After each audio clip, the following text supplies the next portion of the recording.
Unraveling pain, understanding behavior through Jung's lens. Some individuals appear cold, distant, or challenging to love, but often, they are simply shielding themselves from further pain. Suffering reshapes how a person navigates the world, and the tragedy is that few notice this transformation. Carl Jung taught that when pain remains unaddressed, it conceals itself, manifesting as behavior.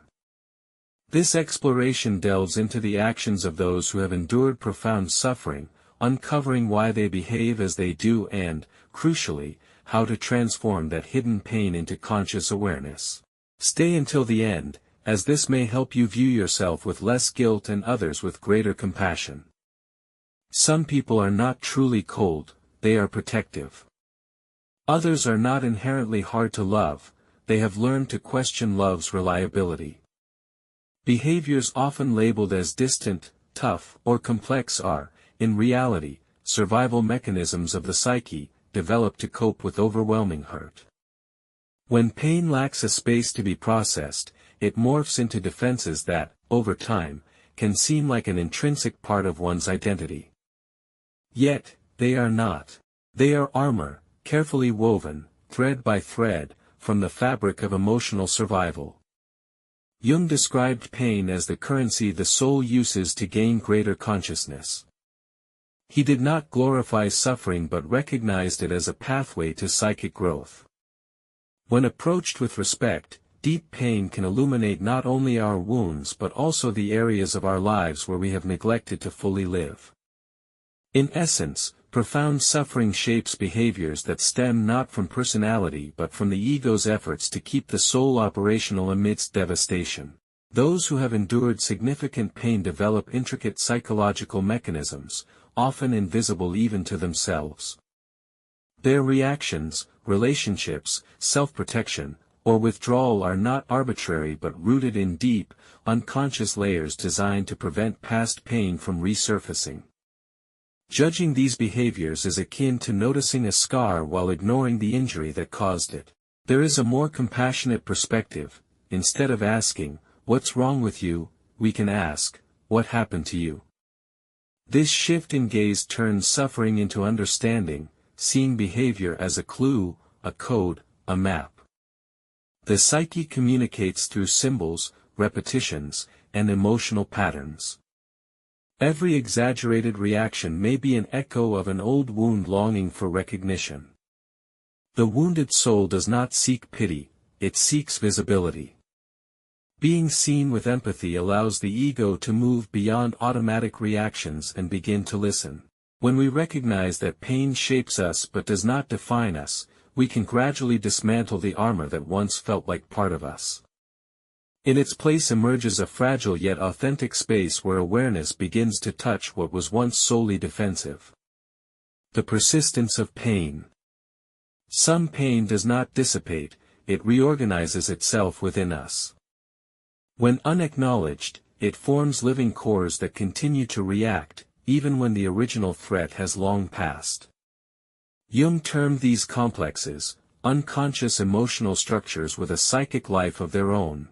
They are not inherently negative but are defense systems the soul constructs to endure impacts the ego cannot handle alone. Consider someone who faced deep rejection in childhood. The cause need not be overt, sometimes, it is subtle, silence, absence, or a look that spoke volumes. That unprocessed emotional wound becomes a rejection complex. Years later, this person might react intensely to anything resembling rejection, a curt response, a delayed message, or a neutral expression. They are not overreacting, the complex is. The wound reopens, speaking with the same intensity as it did initially. Jung noted that we all have complexes, but the issue arises when they control us. When triggered, a complex overtakes our awareness, plunging us into emotional states we may not comprehend. A person might cry without cause, lash out disproportionately, withdraw suddenly, or feel profound emptiness over minor events. These reactions are not irrational, they are logical within the emotional framework of someone who has endured significant pain. Often, those who have suffered deeply spend years believing they are too complicated, too sensitive, or too reactive. In truth, complexes act as alarms, sounding when the unconscious detects a present situation echoing a past trauma, even if the conscious mind cannot immediately make the connection. Complexes do not dissolve through sheer will, they transform through acknowledgement. This process starts with inner listening. What part of me needs care right now? Where does this reaction originate? What is this pain protecting? Awareness does not erase the complex but diminishes its unspoken dominance. Complexes are not defects, they are emotional memories. When we learn to listen to them without fear or judgment, they quiet down. They shift from screams to whispers. In that whisper, the soul begins to reorganize, not to erase the past, but to create a space where pain no longer reacts in isolation and can finally be tended to. The roots of distrust. Distrust is not coldness, it is survival.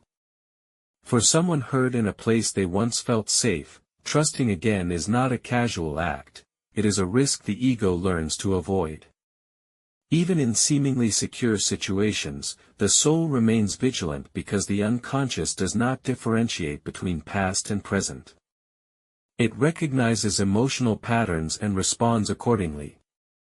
This state of constant alertness is an adaptive response to a world that once felt unsafe, perhaps due to betrayal, a severed bond, or a significant emotional absence. The magnitude of the event matters less than its psychic impact. Once distrust takes root, the ego constructs invisible defenses, scrutinizing glances, overanalyzing silences, anticipating disappointment before it occurs. If no signs of danger are apparent, the mind may invent them, all to avoid being blindsided again. Individuals in this state do not choose to live this way, even less do they wish to re-experience the pain that scarred them. Distrust becomes a filter through which they perceive others' words, intentions, gestures, and even affection.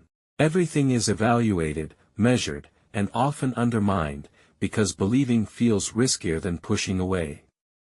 Jung understood that the psyche acts from protection, not malice.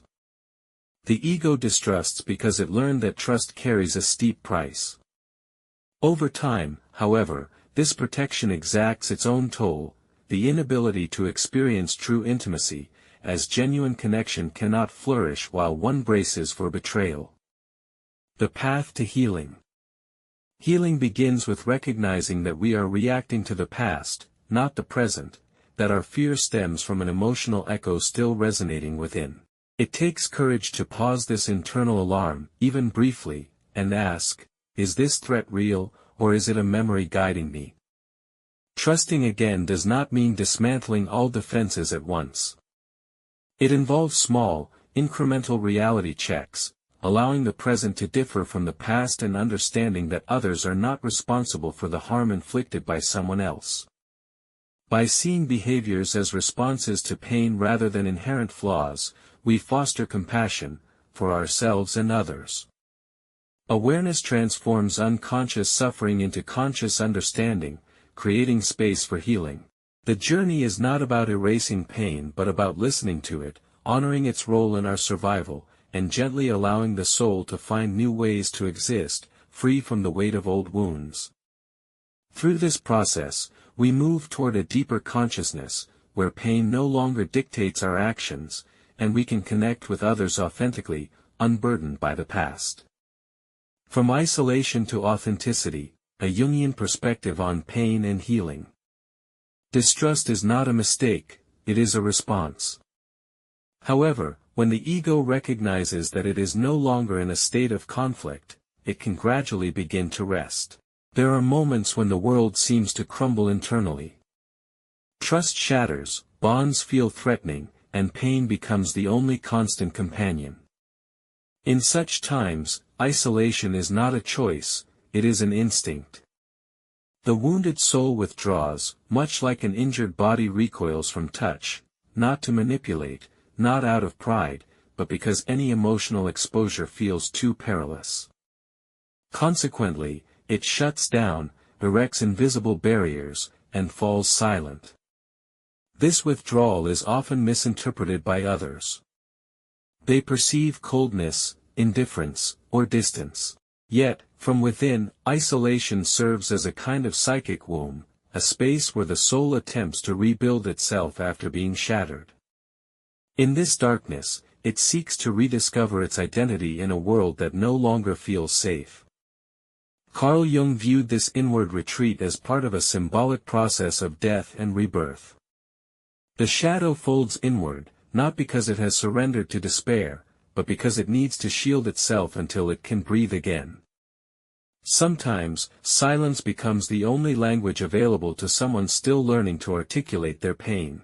However, what starts as a refuge can, over time, become a prison. A temporary pause transforms into a fixed pattern. Protection evolves into chronic isolation, and what once preserved begins to suffocate. The soul grows accustomed to relying on no one, and the heart, though it continues to beat, remains locked behind doors to which no one holds the key. Awareness is the key to change. There is no need to rush the process, but there is a need for honesty. It involves acknowledging, yes, I withdrew to survive, while also recognizing, but perhaps I don't need to be alone all the time now. This inner presence begins to soften the rigidity of those defenses. Slowly, isolation can transform into solitude, a livable space where being alone no longer equates to being disconnected. This shift makes reconnection possible, reconnection with one's emotions, with others, and with life itself. It will not be the same as before, but it can be more authentic, because those who have withdrawn deeply learn to discern when it is truly safe to open the door again, even if only slightly, one careful step at a time. The mask of strength. Some individuals appear unshakable. They speak with certainty, seem resolute, and move as if they know precisely where they are headed. Yet, behind this composed exterior often lies a history of pain, the pain of someone who learned too early that vulnerability was not welcome. Psychoanalyst Donald Winnicott understood this dynamic well. He observed that children who were not emotionally supported develop a false self, a protective layer that conceals their true essence, not by choice, but out of necessity. When their cries go unheard, they learn to remain silent. Years later, this pattern evolves into what Jung called the persona, the social mask we all wear, which, for those who have suffered deeply, can become a gilded cage. What was once an adaptation becomes their identity. The control that once shielded now confines. A haunting question emerges: who would I be if I could simply be myself? The persona is not inherently problematic, we all have one. It enables us to navigate social interactions, protect our inner world, and adapt to various contexts. The issue arises when we over-identify with it, when the mask ceases to be a tool and begins to feel like our true skin. This often happens to those who have endured significant pain. Individuals who have faced rejection, humiliation, or abandonment often feel too exposed to reveal their fragility. As a result, they learn to project strength, to always appear in control, to act as though nothing affects them. Yet, this image is not their truth, it is merely a shield, an often elegant, intelligent, and functional shield, but a lonely one. The more rigid the persona, the more inaccessible the soul behind it. This is why deeply wounded people can sometimes seem cold, distant, or even arrogant.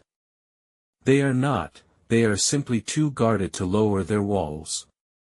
The ego has learned that displaying emotion can be costly, that being too visible can be dangerous. So, it constructs subtle defenses, rehearsed responses, neutral smiles, automatic replies, all designed to keep the pain locked away, out of reach. The persona, however, is not indestructible. It begins to crack when the soul can no longer bear the hiding, when loneliness becomes oppressive, when the internal silence grows louder than the external image. At this point, a shift occurs.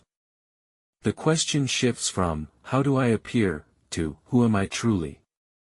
This marks the beginning of healing, not in discarding the persona, but in reducing the need to hide behind it.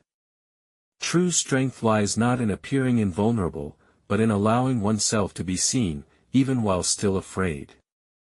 The complexity of empathy. Not all empathy stems from understanding, sometimes, it arises from unresolved pain. Those who have suffered deeply often develop a heightened sensitivity to others' struggles. They notice subtleties, sense emotions, and are easily moved. At first glance, this appears to be a virtue, and it can be. However, when empathy exceeds personal boundaries and becomes a means of escaping one's own pain, it ceases to be presence and becomes projection. Frequently, those who feel excessively for others are, in fact, feeling their own unacknowledged pain. The other person's suffering becomes a mirror for something within that remains unaddressed. Instead of confronting their own wounds, they attempt to heal in others what remains open in themselves. This process is subtle, often imperceptible, but it occurs. They give excessively, diminish themselves, and consistently assume the role of caretaker. Over time, this becomes their identity: I am the one who understands. I am the one who manages. I am the one who holds others together. Yet, beneath this giving often lies an unconscious effort to avoid their own inner dissent, as caring for others feels safer than facing what remains unresolved within. Jung's concept of projection helps us understand this. When we cannot confront something internally, we project it outward. In the case of excessive empathy, we project our own pain onto others. While this can foster connection, it also depletes us, as no connection rooted in imbalance is sustainable. Such unrestrained empathy often leads to emotional exhaustion. The person feels drained, worn out, overwhelmed by emotions they should not carry. Frequently, without realizing it, they form relationships where they give, and the other takes. This is not love, it is emotional codependency masquerading as sensitivity. Healing requires a subtle yet profound shift, recognizing that feeling for others should not mean neglecting oneself, that truly listening to another's pain is possible only after listening to one's own, and that helping does not mean carrying another's burden, it means walking beside them, aware of one's own limits. Genuine empathy arises when internal pain has been acknowledged. It then becomes a steady presence, not an excessive outpouring. A path to authentic connection. The journey from isolation to authenticity involves recognizing the protective mechanisms born from pain, whether withdrawal, a rigid persona, or unbalanced empathy, and gently softening their hold. Isolation can transform into solitude, a space for self-reconnection. The persona can become a tool rather than a cage, allowing vulnerability to emerge. Empathy can shift from projection to presence, fostering balanced connections. By understanding that these behaviors stem from survival, not malice, we can approach ourselves and others with compassion, creating space for healing and authentic relationships built on mutual presence, not unconscious defenses. Healing through empathy, love, and strength, a Jungian journey. True empathy is not about playing the savior, it is about being available. Those who have learned to care for themselves can offer wholeness to others without losing themselves in the process. This kind of empathy, quiet, humble, and deeply human, truly heals. The complexity of love after pain. For someone who has been hurt, loving is never a simple act. It is not a lack of desire but an overflow of memory. Each attempt to open up carries the weight of past wounds. Even when the other person is different, an internal guard remains vigilant. Affection emerges, but it is cloaked in armor. Bonds form, but with a watchful eye. This is love wearing protection. This cautious approach is often mistaken for coldness, but it is not a lack of emotion, it is the psyche's response to having bled too much in the past. The fear is not precisely of the new person but of what they might stir, memories of abandonment, repeated disappointments, or shattered trust. The heart approaches cautiously, and the ego, like a weary soldier, refuses to fully lower its defenses. Carl Jung recognized that relationships are the stage where complexes play out most vividly. In intimacy, unresolved wounds resurface.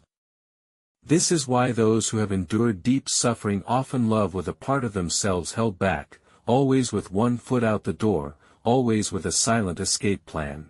This guarded stance may seem protective, but over time, it erodes genuine connection. True bonding requires vulnerability, which demands distinguishing between the present and the past. The current partner is not the one who inflicted past pain, yet the old wound filters everything through the same lens. Jung taught that true love begins where projection ends. As long as we project our fears, wounds, and traumas onto others, we cannot see them for who they truly are. The relationship becomes a battleground between what was and what could be, turning love into a source of tension rather than liberation. Healing in this context is a gradual process. It requires presence, deep listening, and honest self-reflection.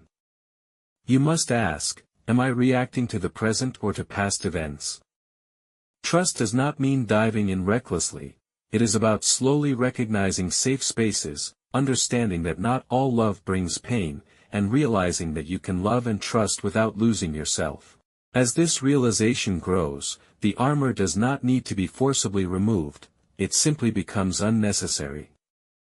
The burden of silent strength. Some individuals carry the weight of the world in silence. They do not ask for help, rarely complain, and never show weakness. They are seen as strong, resilient, the ones who can handle anything. However, this strength often stems not from choice but from necessity.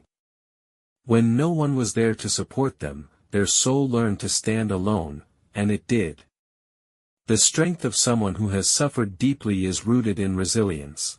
It is not loud, not built on grand declarations or displays of confidence.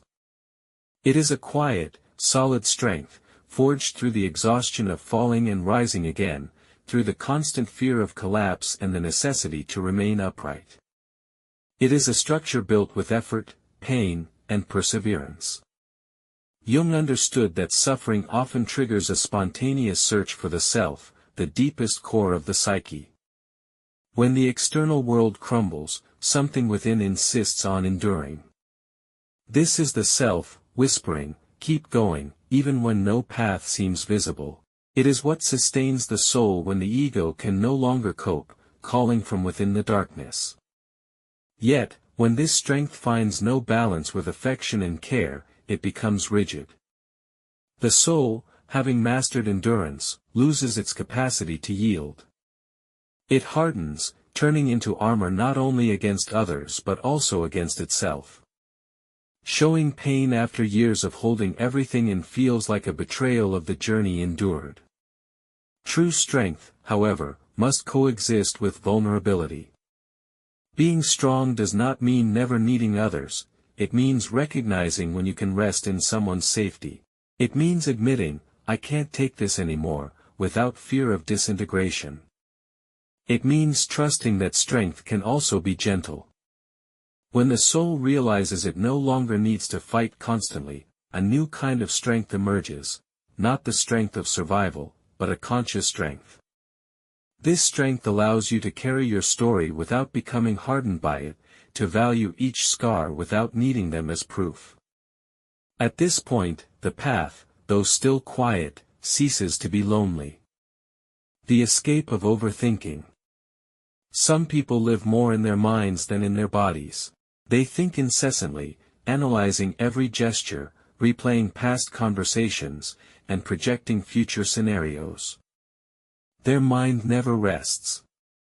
At first glance, this might seem like intelligence, but often, it is fear in disguise. Overthinking can be a sophisticated way to avoid feeling. For those who have suffered deeply, the emotional world feels too unstable. When feeling is tied to intense pain, it becomes a threat. The ego responds by shifting everything to the rational realm. The mind becomes a sanctuary, a control center where everything can be predicted, explained, and understood. In this pursuit of control, emotional spontaneity fades. Jung cautioned that knowledge alone does not transform. He stated, "Knowing is not enough, we must live." Living means feeling, even when it hurts. Excessive reflection is the ego's tactic to keep pain at bay, but what remains unfelt cannot be integrated, and what is not integrated continues to operate in the shadows. People who overthink often struggle to name their emotions. They can identify what is happening, explain the cause, and recognize the pattern, yet they remain stuck. Analysis without emotional acknowledgement becomes a loop, a repetitive cycle between understanding and stagnation. Thinking feels safe, feeling does not. This is the unconscious logic. Yet, the paradox is that only feeling leads to transformation. Pain must pass through the body, not just the mind, to find a place to rest. This does not mean drowning in suffering but being present with what exists, without retreating into rationalizations. Healing does not require less thinking, it requires creating space for thought to coexist with emotion, allowing the body to speak, tears to fall, and silence to settle without needing immediate explanation. This does not weaken, it humanizes. When thought ceases to be a defense and becomes a tool, it returns to its true purpose, to bring clarity, not protection. Gradually, the soul learns that feeling is not a sign of danger, it is a sign of life. A path to wholeness. The journey of healing for those who have suffered deeply involves balancing empathy, love, strength, and emotional presence. Empathy becomes healing when it is rooted in self-awareness, allowing one to be present for others without self-sacrifice. Love transforms when projections of past pain are released, enabling genuine connection in the present. Strength evolves from rigid survival into a conscious, gentle resilience that embraces vulnerability. Overthinking gives way to feeling, integrating mind and body to foster true transformation. Through this process, the soul moves toward wholeness. It learns to love without armor, to be strong without hardening, and to feel without fear. Jung's insights guide us to see that healing is not about erasing pain but about living through it consciously, creating space for authentic relationships and a life that is fully felt, not just survived, but truly lived. The wounded healer and the courage to hope, Jungian perspective. There exists a sensitivity that cannot be taught, it is forged in pain. Many who have endured deep suffering develop a warm, almost intuitive presence. They listen without judgment, sense what others struggle to express, and understand precisely where it hurts because they have felt that pain themselves. These are the individuals Carl Jung would describe as wounded healers, reflecting the archetype of Chiron, the centaur from Greek mythology who, despite his own wounds, possessed the ability to heal others. However, this capacity to comfort others does not always stem from a healed place. Often, it arises from an unconscious attempt to mend in someone else what still festers within. This impulse is beautiful yet perilous, as it can lead to self-neglect. Caring for others becomes the priority, while one's own pain is deferred. Suffering becomes a bridge to connect with others but never a path to turn inward. The wounded healer archetype is dual-natured, embodying both power and vulnerability. The power to transform pain into genuine empathy, and the vulnerability of hiding behind the role of caregiver. By offering presence to others, these individuals often avoid confronting their own absence. This is why those who care for everyone so frequently feel a secret loneliness. Jung recognized this pitfall. He understood that the psyche craves balance and that excessive outward care can mirror inner neglect. When comforting others leads to exhaustion, silent frustration, or a sense of invisibility, it signals an imbalance in the archetype. Healing in this context does not mean ceasing to care but including oneself in that care. It involves accepting that another's pain may resonate with your own but should not engulf it, that listening outwardly must be paired with listening inwardly, that you can be present without being obligated to bear everything. Transforming the wound into awareness allows the wounded healer to become a transformative presence for both themselves and others. When this internal shift occurs, care ceases to be an escape and becomes a choice, not driven by a need to save someone, but by the ability to walk alongside another's pain, having learned to navigate one's own. This balanced empathy fosters connection without self-sacrifice, enabling true healing. The shield of low expectations. Expecting less may appear as maturity, but sometimes it is merely self-protection. When someone has faced repeated disappointments, lies, or neglect, hope becomes a liability. Creating expectations feels risky. To avoid further pain, the soul begins to shield itself. It expects little, desires less, and braces for the worst. Beneath this strategy lies unprocessed pain. This way of living may feel safe, but it is restrictive.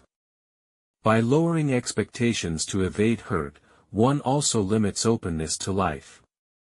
Relationships lose depth, dreams are no longer freely envisioned, caution overshadows excitement, and potential joy is tainted by the fear of loss. Jung taught that the soul seeks expansion. At its core, the psyche yearns to grow, experience, create, and love. However, when marked by profound disappointment, it withdraws, not because it no longer desires, but because it fears it cannot withstand another fall. Low expectations are a symptom of someone who once waited for something that never arrived. It is crucial to understand that this is not weakness. It is a defense, an emotional containment constructed to preserve psychic integrity.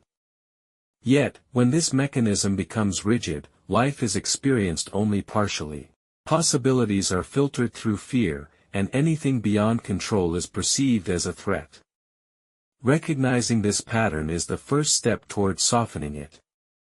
It is not about reverting to blind optimism but about gradually allowing hope to exist without demanding certainty, understanding that you can desire something without being devastated if it does not materialize. Opening your heart does not mean reckless exposure, nor does it mean avoiding connection entirely. Regaining hope is not naive, it is an act of courage. It is the bravery to acknowledge that, despite past pain, you still wish to live authentically, even knowing life offers no guarantees. Beneath the protective layers, the soul still longs for connection, growth, and joy. This longing, when embraced, becomes a quiet rebellion against fear, a declaration that life, with all its uncertainties, is worth engaging with fully. Balancing empathy and hope. The journey of the wounded healer involves integrating the lessons of pain into a balanced existence. Empathy, when rooted in self-awareness, becomes a gift rather than a burden. By caring for their own wounds, wounded healers can offer genuine presence to others without losing themselves. This presence is not about fixing or saving but about being a steady companion, reflecting the humility and humanity that true healing requires. Similarly, the shift from low expectations to cautious hope opens the door to a fuller life. It allows for deeper relationships, where connection is not stifled by fear, and dreams, where imagination is not constrained by past disappointments. Jung's insight into the psyche's desire for expansion reminds us that growth is inherent to the soul.